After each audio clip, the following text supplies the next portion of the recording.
Producciones Nacer.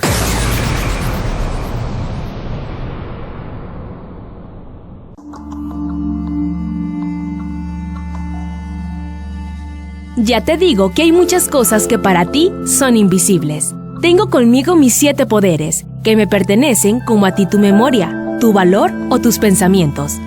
Tú no puedes verlos ni oírlos, y sin embargo están contigo en este momento. A 3 de ellos los dejaré con Fujur y contigo, para que los cuiden. A 4 los llevaré conmigo para que me acompañen. Tú, sin embargo, Atreyu, puedes dormir tranquilo.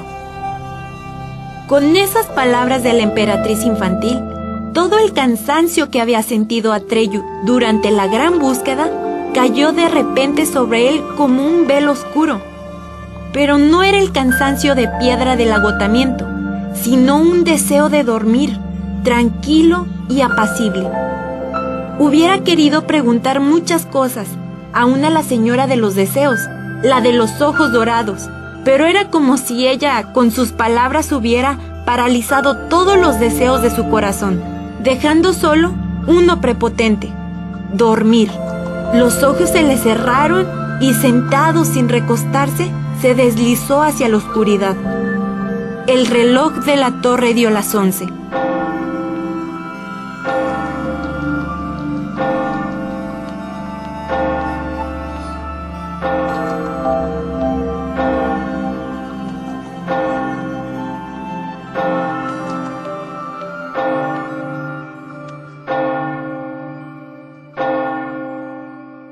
Como muy lejos, Atreyu oyó que la emperatriz infantil daba una orden con su voz suave y dulce, y luego se sintió cuidadosamente levantado y transportado por unos brazos poderosos. Durante mucho tiempo estuvo en la oscuridad, bien abrigado. Muchísimo después, se despertó a medias cuando un sabroso líquido mojó sus labios resecos y agrietados y pasó por su garganta. Vagamente vio a su alrededor algo así como una gran cueva, cuyas paredes parecían hechas solo de oro, y vio al blanco dragón de la suerte echado a su lado. Y luego vio, o sintió más bien, que en el centro de esa caverna brotaba una fuente, y que alrededor de esa fuente había 2 serpientes, una clara y otra oscura, que se mordían mutuamente la cola. Pero entonces una mano invisible pasó por sus ojos, haciéndole un bien indescriptible, y Atreyu se hundió otra vez en un sueño profundo y sin pesadillas.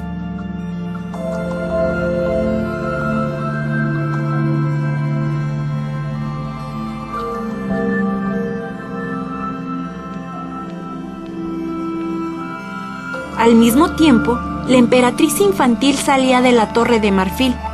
Iba echada sobre blandos cojines de seda, en una litera de cristal, y era transportada por 4 sirvientes invisibles, de modo que parecía como si la litera se desplazase lentamente por sí sola, flotando en el aire.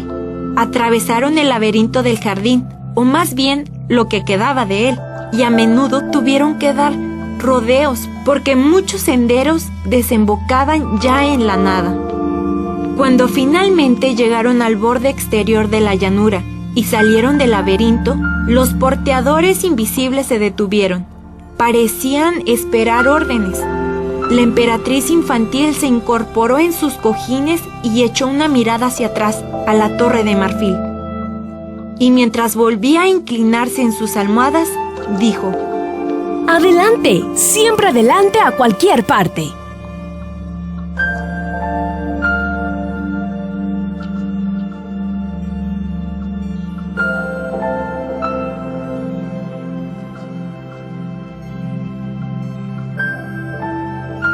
Una ráfaga de viento agitó su cabello blanco como la nieve, que tremolaba largo y pesado como una bandera, tras la litera de cristal. Los aludes se precipitaban, atronando por las escarpadas laderas de las montañas. Tempestades de nieve se desencadenaban entre las torres de roca de las acorazadas crestas de hielo. Caían aullando por cuevas y quebradas, y barrían de nuevo las amplias superficies de los glaciares. En aquella comarca no era un tiempo insólito, porque las montañas del destino, que ese era su nombre, eran las mayores y más altas de toda fantasía, y su cumbre más formidable llegaba literalmente hasta los cielos. En aquella región de hielos eternos no se atrevían a adentrarse ni los más arriesgados alpinistas. O dicho más exageradamente, hacía ya tantísimo tiempo que alguien había conseguido escalarlas que nadie lo recordaba, porque esa era una de las leyes incomprensibles de las que tantas había en el reino fantástico. Las montañas del destino solo podían ser vencidas por un escalador, cuando el anterior hubiera sido olvidado por completo y no hubiera tampoco inscripción alguna en piedra o en bronce que lo recordara. Por eso, todo el que lo lograba era siempre el primero.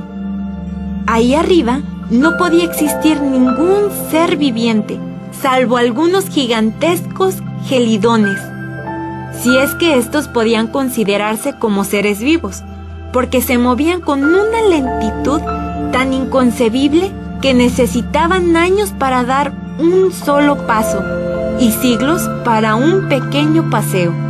Por eso era evidente que solo podían relacionarse con sus congéneres y no tenían la más mínima idea de la existencia de los restantes seres del mundo fantástico. Se creían los únicos seres vivientes del universo, y por eso miraban desconcertados con ojos saltones aquel diminuto puntito de ahí abajo que por caminos serpenteantes, por salientes de rocas apenas transitables, de paredes verticales relucientes de hielo, por crestas agudas como cuchillos y barrancos y grietas profundos, se iba acercando cada vez más a la cumbre. Era la litera de cristal en que descansaba la emperatriz infantil y que era transportada por sus invisibles poderes. Apenas se destacaba del entorno, porque el cristal de la litera parecía un trozo de hielo claro, y la túnica blanca y los cabellos de la emperatriz infantil no podían distinguirse casi de la nieve de alrededor. Llevaba ya mucho tiempo viajando, muchos días y muchas noches, con lluvia y bajo el ardor del sol, en tinieblas y al claro de luna habían llevado los 4 poderes su litera, siempre adelante como ella les había ordenado, siempre adelante y a cualquier parte. Ella no hacía diferencia alguna entre lo que le era soportable y lo que le podía resultar insoportable. Lo mismo que antes, en su reino había permitido por igual las tinieblas y la luz, lo hermoso y lo feo. Estaba dispuesta a exponerse a todo, porque el viejo de la montaña errante podía estar en todas partes y en ninguna. Sin embargo, la elección del camino que recorrían los 4 poderes invisibles no era totalmente casual. Cada vez con mayor frecuencia, la nada que se había tragado ya países enteros les dejaba un solo sendero como única escapatoria. A veces era un puente, una cueva o una puerta, a través de los cuales podían escabullirse. A veces eran incluso las olas de un lago o de un brazo de mar, sobre las que los poderes transportaban su litera con su moribunda, porque para aquellos porteadores no había diferencia entre mar y tierra. Y así habían subido finalmente al mundo de picachos erizados de hielo de las montañas del destino. Y seguían subiendo, irresistible e incansablemente, y mientras la emperatriz infantil no les diera otra orden, seguirían subiendo. Pero ella estaba echada en sus cojines, tenía los ojos cerrados y no se movía. Así estaba ya desde hacía tiempo, y lo último que había dicho era: ¡a cualquier parte! Es lo que había ordenado al despedirse de la Torre de Marfil. La litera se movía ahora a través de una profunda garganta, un paso entre 2 paredes de roca que apenas distaban entre sí más que la anchura de la litera. El suelo estaba cubierto de nieve esponjosa, que podía tener 1 metro de profundidad, pero los porteadores invisibles no se hundían en ella, ni dejaban huellas siquiera.